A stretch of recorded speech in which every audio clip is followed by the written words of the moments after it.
Welcome to 6.2, the normal probability distribution. In this section, we dive into one of the most important and widely used distributions in all of statistics, the normal distribution. This iconic bell-shaped curve shows up everywhere, from test scores and body measurements to delivery times and superhero jump distances.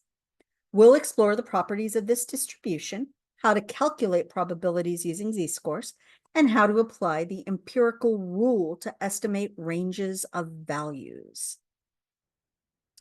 The normal distribution is a symmetric bell-shaped curve that models many natural processes.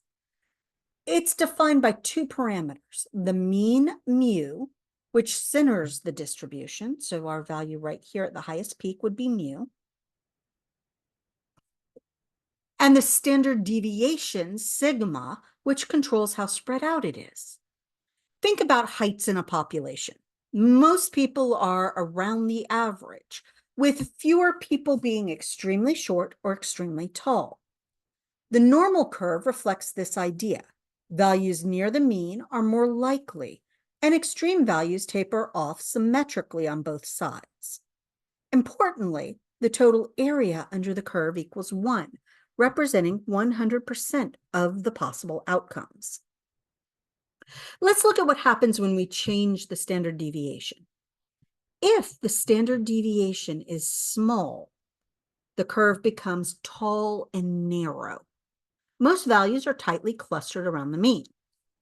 But if the standard deviation is large, the curve flattens out and spreads wider. The data is more variable. This is why understanding standard deviation is critical. A small standard deviation means predictable outcomes. Think about a factory machine that cuts parts into tight specifications. A large standard deviation suggests high variation, like estimating how long traffic will delay you. This is the mathematical formula for the normal probability density function.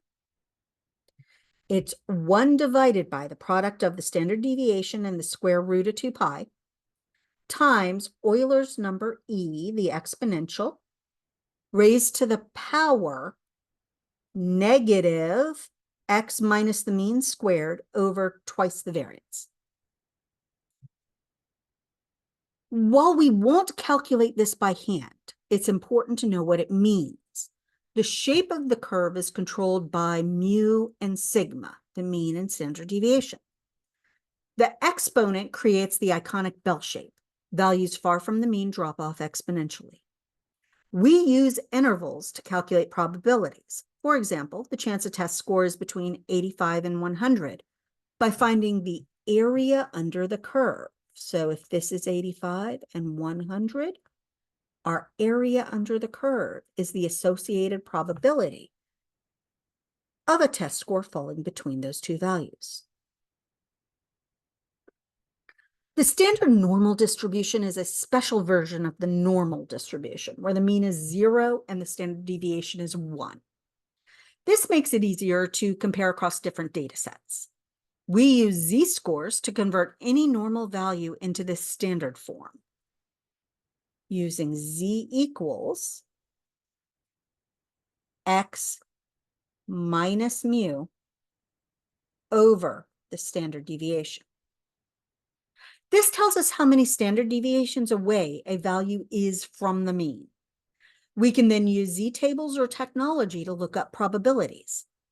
The standard normal distribution is the same no matter what data you're analyzing. It's our universal translator for normal distributions. Let's bring in the Marvel universe. Suppose Hulk's average jump covers 40 feet with a standard deviation of 3 feet. One day, he jumps 45 feet. So we calculate the z-score. 45 minus the mean over the standard deviation gives us 1.67. That means Hulk's jump was about 1.6 standard deviations above the average.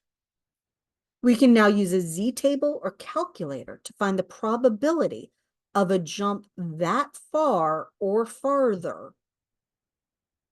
This is how normal models are used in athletics, health, and engineering. Anytime we want to know whether a performance is typical or exceptional. By the way, we are going to call a z-score over about 2 or below -2 unusual, and between -2 and 2 a kind of typical score.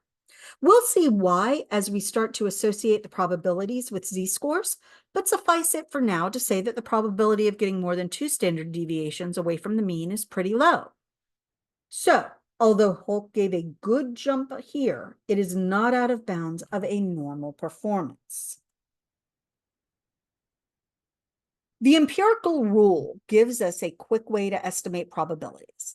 About 68% of values lie within 1 standard deviation of the mean, about 95% within 2 standard deviations, and about 99.7% within 3 standard deviations of the mean.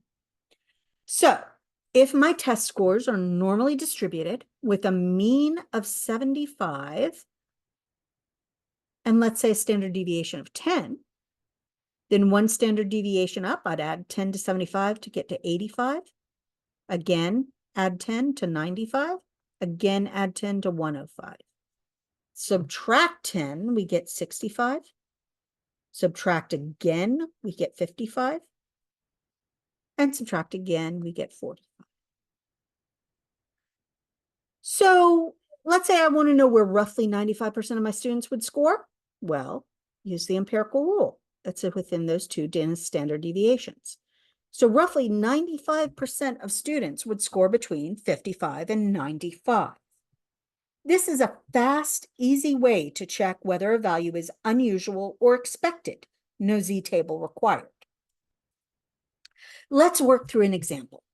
Suppose a variable is normally distributed with a mean of 100 and a standard deviation of 15. What is the probability that a randomly selected value is between 90 and 120? So we're going to use a normal model with a mean of 100 and a standard deviation of 15. That's what this means. We're modeling with a normal distribution. That mean that standard deviation. We want to find the probability of being between 90 and 120. So first we need the z-score for each one of those.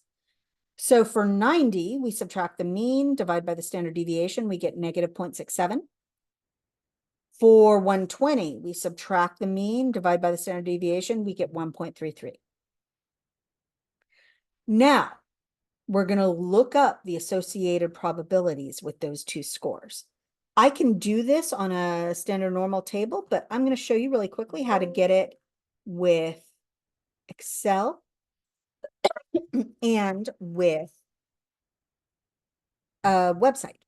So if we go normal standard distribution, our first z-score was -0.67, and we do want it to be cumulative. And our second z-score, normal standard distribution, was 1.33. And again, we want it to be cumulative.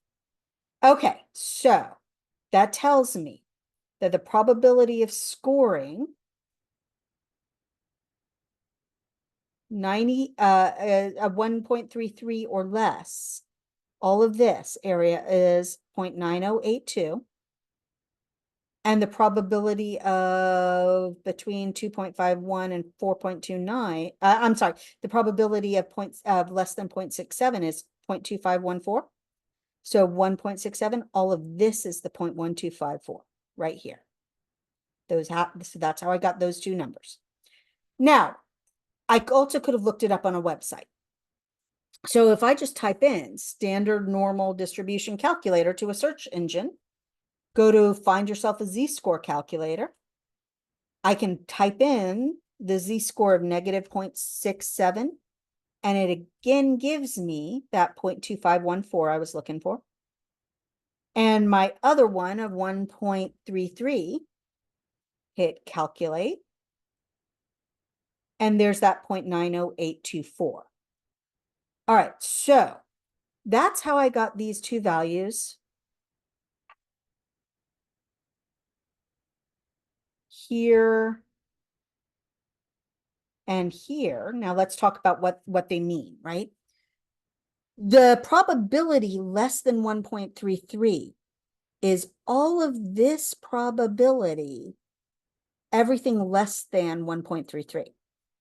But I only want the probability between the two scores.